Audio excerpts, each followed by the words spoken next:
Microsoft Flight Simulator has had a pretty epic 2021. There's been a lot of new content added, a hefty expansion, and also the release of the sim on consoles as well.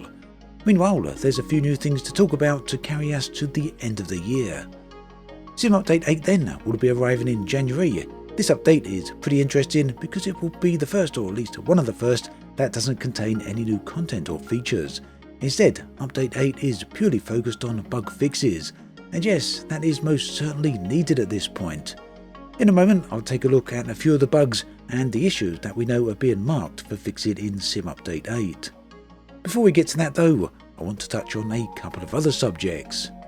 The first is about Adventum Tours Hawaii.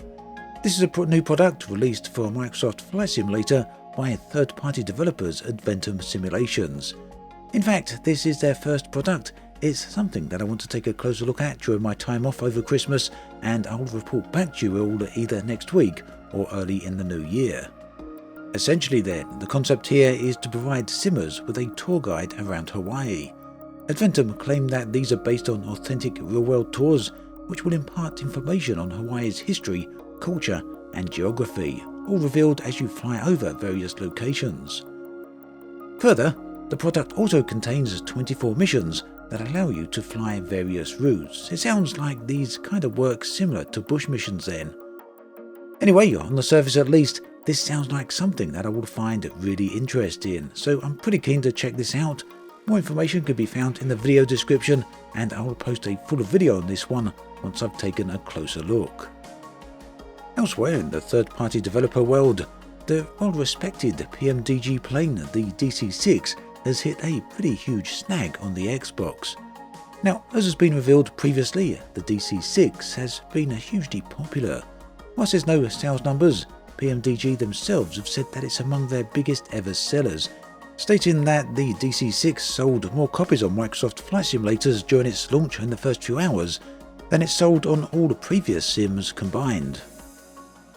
Now, whilst that's a lot of sales, a lot of numbers, not everything has been rosy. There's been some significant problems with the plane on the console, so much so in fact that Microsoft have had to pull the plane from the marketplace and issue refunds to anyone that owns it. There's no word yet on when the DC6 will be returning, but Microsoft have said that the fix will likely take months to iron out. So as it seems likely it will return, it's clear that there has been some pretty big development issues here. Now, both PMDG and Microsoft were very careful to avoid detailing what the problem with the plane was.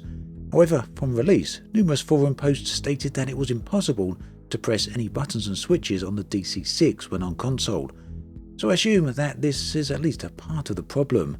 Further, this issue only seems to be affecting Xbox users. The PC version remains unaffected. More details can be found through the link in the video description, where you can find the official statements from both Microsoft and PMDG. Continuing on with the subject of bugs, we come to Sim Update 8. Microsoft have said that this update will be dedicated to bug fixes and resolving a number of long outstanding problems with the sim. Currently though, there's not a whole lot of details on what we can expect to see fixed. However, the feedback snapshot does give a few indications on what items, or at least a couple of the items. So currently, there's a lack of real-time traffic. This one has actually been a problem for a very long time, and you will likely have seen it mentioned all around the internet fairly frequently. This has been marked as being fixed with Sim Update 8. Excessive lightning in live weather has also been marked for being fixed in the same update, along with the approach flyback bug. Now, from what I understand, the approach flyback issue should have been resolved way back in Sim Update 5. However, that didn't seem to be happening, so I guess we're going to have to wait for the next sim update. Another thing that we should have seen by now is a vegetation slider to allow the view distance of vegetation when flying in the sim. Now, that was originally planned for Sim Update 7, it should have been released along with that, but it didn't arrive and has now been marked for the next update instead. So, 3-4 issues there. That's all we pretty much have at the moment on the feedback snapshots. That's all that they have to show. So, hopefully we're going to hear more about Sim Update 8 in the new year. Anyway, that pretty much brings us to the end of this video. Before I go, I just wanted to thank you all for watching my Flight Simulator videos throughout the year. It's been a great year for the sim, and it's been great sharing all the videos with you throughout the year too. I hope you all have a great Christmas and a great holiday. As always, thanks for watching, and I'll catch you guys and girls next time.